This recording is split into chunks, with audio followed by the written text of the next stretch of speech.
Alors, limite lorsque x tend vers 3 de 3x au carré plus 2x plus 1.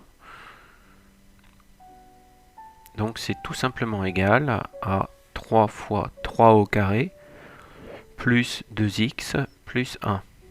Plus 2 fois 3 plus 1. Donc, c'est égal à 34. Alors, pour la deuxième limite, on va s'aider d'un tableau de signes. À la première ligne, donc, on inscrit x allant de moins l'infini jusqu'à plus l'infini. Donc le numérateur c'est 10, donc à la deuxième ligne on va évoquer le signe du numérateur, à la troisième ligne le signe du dénominateur, donc signe de 10, signe de 5x moins 10,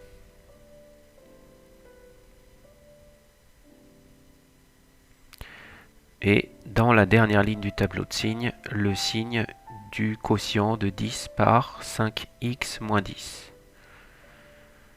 Ensuite, on renseigne donc les cellules avec le signe des expressions. Donc là, le signe de 10 est positif. Alors, pour le signe de 5x moins 10, 5x moins 10 c'est une expression affine. Nous allons chercher son 0. 5x moins 10 est égal à 0 si et seulement si x est égal à 2. Donc, on va inscrire 2 dans cette colonne. 5x moins 10 vaut 0 lorsque x est égal à 2. C'est une expression affine de signe négatif lorsque x est inférieur à 2. Positif, sinon. Le quotient n'est pas défini lorsque x égale 2. Donc on grise cette case-là. Et on va appliquer la règle des signes pour le signe du quotient. Donc on en déduit que deux choses. Limite lorsque x tend vers 2 avec x strictement inférieur à 2 de 10 sur 5x moins 10 est égal à moins l'infini. Et limite lorsque x tend vers 2 par valeur supérieure avec x strictement supérieur à 2 de 10 sur 5x moins 10. Donc on regarde dans le tableau, 10 sur quelque chose de positif, plus l'infini.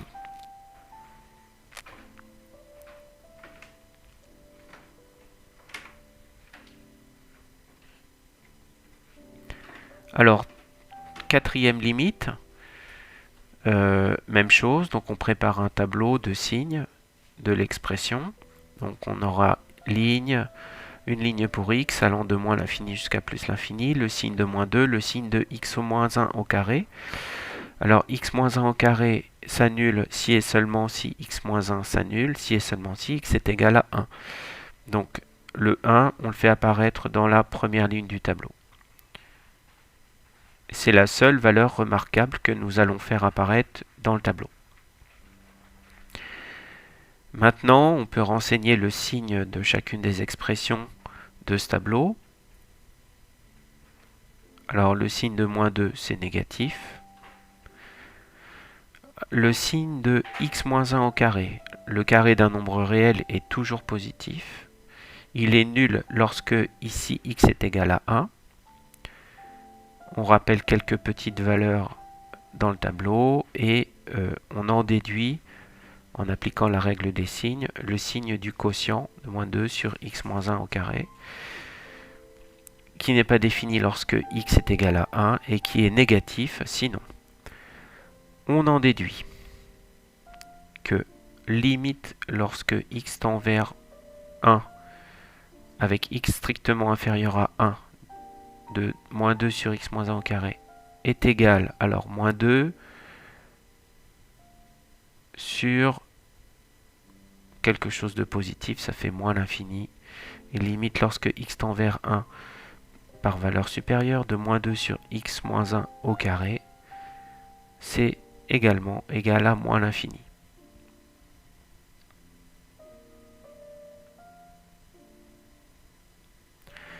Petit e. Alors on prépare un tableau, une ligne pour x, une ligne pour le signe de 3x et une ligne pour le signe de 2x moins 6. Dernière ligne pour le signe du quotient de 3x par 2x moins 6. Moins l'infini plus l'infini.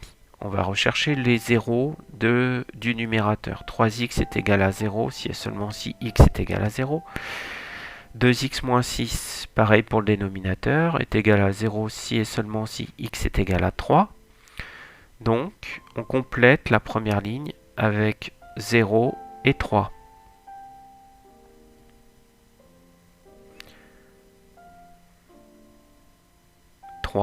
Est la valeur interdite de cette expression.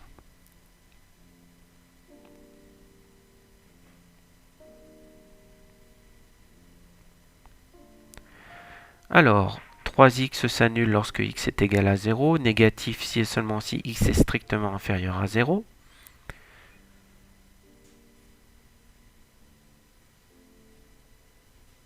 Deux 2x moins 6 est négatif si et seulement si x est inférieur à 3, s'annule pour x égale 3.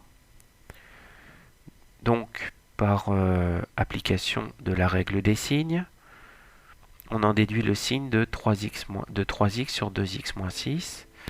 Donc, positif, nul, négatif. Ce quotient n'est pas défini lorsque x est égal à 3 et positif lorsque x appartient à l'intervalle ouvert 3 plus l'infini. On recherche la limite lorsque x tend vers 3 avec x strictement inférieur à 3. Donc on en déduit limite lorsque x tend vers 3 avec x strictement inférieur à 3. Donc ça va faire 9 sur 0 moins, c'est-à-dire moins l'infini.